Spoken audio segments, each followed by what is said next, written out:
పైన దేవుడు ఉన్నాడు, ఆయన లెక్కలు రాస్తాడు, ఎప్పుడప్పుడు అప్పచెబుతాడు అన్నారు. ఆయన ఏమన్నారంటే చావు నోట్లో తలపెట్టి వచ్చాను, జైలు నాకు ఒక లెక్క అంటున్నారు. ఏమన్నా మీ దగ్గర ఆయన జైలుకు పోవాలని ఎందుకు కోరుకుంటుండు? అసలు ఆయన ఆతృత ఏంది?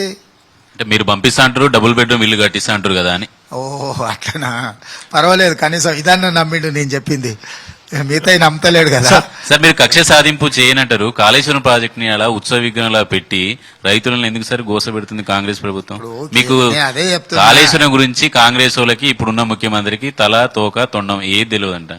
అందుకే కదా రాబోయే స్వామి చర్చ పెడతాం, అసెంబ్లీలో మాట్లాడదామని పిలిచినాము. సాగునీటి ప్రాజెక్టుల మీద శ్వేతపత్రం విడుదల చేసినాము. ఈ అపర మేధావి 80,000 పుస్తకాలు చదివిన గొప్ప ప్రపంచ విజ్ఞాన ఘని అసెంబ్లీకి రాకుండా పారిపోయిండు. ఈరోజు నిపుణులను అపాయింట్ చేసినాం, ఇంటరిమ్ రిపోర్ట్ ఏదో ఇచ్చినట్టు ఎన్డీఎస్ఏ.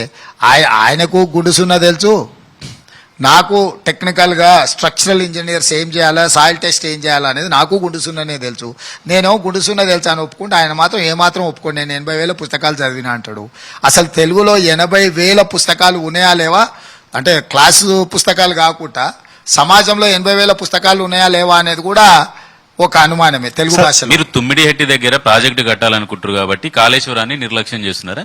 ఆయన పిచ్చోడు అని పిచ్చి మాటలు పిచ్చి పిచ్చిగా ఏదో మాట్లాడతాడు. మీరు అంత సీరియస్గా తీసుకోండి, నేను లిటరల్లీ మీరు సీరియస్గా తీసుకోకండి ఆయనను.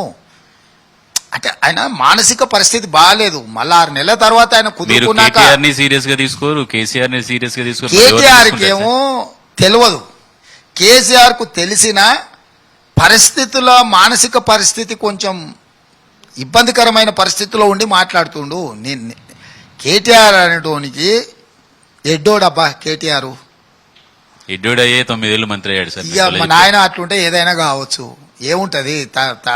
అయ్యా ఇంకో 5 ఏళ్ళు ఉంటే ఈయన కూడా ఇంకో 5 ఏళ్ళు మంత్రి అవుతుండే. వాళ్ళు అయ్యా ముఖ్యమంత్రి చేద్దాం అనుకోండి, అది కుదరలేదు. ఇప్పుడు తండ్రితోని వచ్చిన కొన్నిటిని మనం ఏం పెద్దగా లెక్కేయాల్సిన అవసరం లేదు. చంద్రశేఖరరావు గారికి అవగాహన ఎక్స్పీరియన్స్ ఉన్నా ఆయన మానసిక పరిస్థితి బాగలేదు. అంటే ఈ సందర్భం ఆయనకి బాగలేదు. నేను దానికోసం చెప్తున్నా. కేసీఆర్కి ఏం తెలియదు, కేసీఆర్కు అవగాహన లేదని అట్లాంటి మాటలు నేను మాట్లాడదలుచుకోలేదు. ఆ రెండింటి మధ్యలో క్లియర్గా లైన్ ఉన్నది కేసీఆర్కు కేటీఆర్. సార్ మీరు అధికారంలో వచ్చిన వెంటనే జాబ్ క్యాలెండర్ ప్రకటిస్తా అని చెప్పారు. దాదాపు 5 నెలలు అవుతుంది, ఇప్పటి వరకు జాబ్ క్యాలెండర్ ప్రకటించలేదు. పైగా చూడనట్టు ఆల్రెడీ జాబ్ క్యాలెండర్ ప్రకటించినాం, నోటిఫికేషన్స్ ఇచ్చినాం, 30,000 ఉద్యోగాలు ఇచ్చినాం, మెగా ఈ క్వశ్చన్ లోనే లోపం ఉంది. Job calendar already we have announced, you go and see job calendar crystal clear గా. Telangana public service commission chairman official గా జాబ్ క్యాలెండర్ ఇచ్చిండు, నేను ఇవ్వడం కాదు సార్. డిఎస్సి కావచ్చు, టెట్ కావచ్చు, వీటన్నిటికి కూడా అసలు డబ్బులే తీసుకోము అని చెప్పేసి మీరు చెప్పారు. కానీ ఇప్పుడు ఒక్కొక్క దానికి 1,000 రూపాయల లెక్క 2,000 తీసుకుంటున్నాం. 1,000 కాదు, 1,200 రూపీస్ ప్రాసెసింగ్ ఫీజే కట్టాలి, మిగతాది ఆఫీస్ మేనేజ్మెంట్ కట్టాలి. సో ఒక్కసారి అప్లై చేస్తే అన్నిటికీ అప్లై చేస్తాం, ఏ దానికి ఆ దానికి ఇండివిజువల్గా తీసుకోము. మేము క్రిస్టల్ క్లియర్గా ప్రజలకు చెప్పి దీని అప్లికేషను ప్రాసెస్ వీటిని చెయ్యడానికి అవసరమైన ఖర్చులు మాత్రమే తీసుకుంటున్నాం. ప్రభుత్వం మిగిలించుకోవడానికి తీసుకోవడం లేదు. ప్రభుత్వం ఎవరిది వాళ్ళదే కదా. తెలంగాణ పబ్లిక్ సర్వీస్ కమిషన్ అనేది ఒక అటానమస్ బాడీ.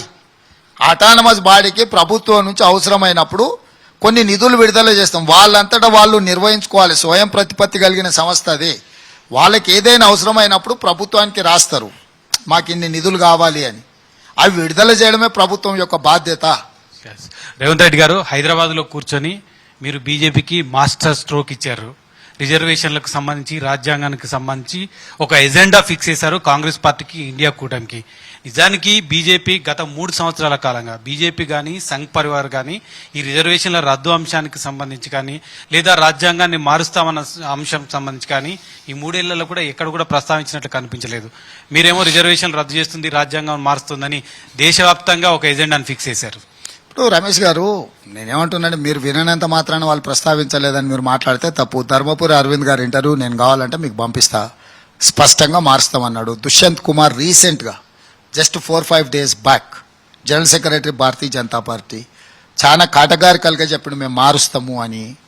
భారతీయ జనతా పార్టీ మొదటి నుంచి ఈ విషయంలో నిర్దిష్టంగా, ఇప్పుడు కాదు, నేను ఆధారాలే బయటపెట్టిన ఫిబ్రవరి 21, 2000 సంవత్సరంలోనే రాష్ట్రపతి ప్రసంగంలో పెట్టడమే కాకుండా జస్టిస్ వెంకటాచలయ్య కమిషన్ అపాయింట్ చేసిన రాజ్యాంగాన్ని మార్చడానికి.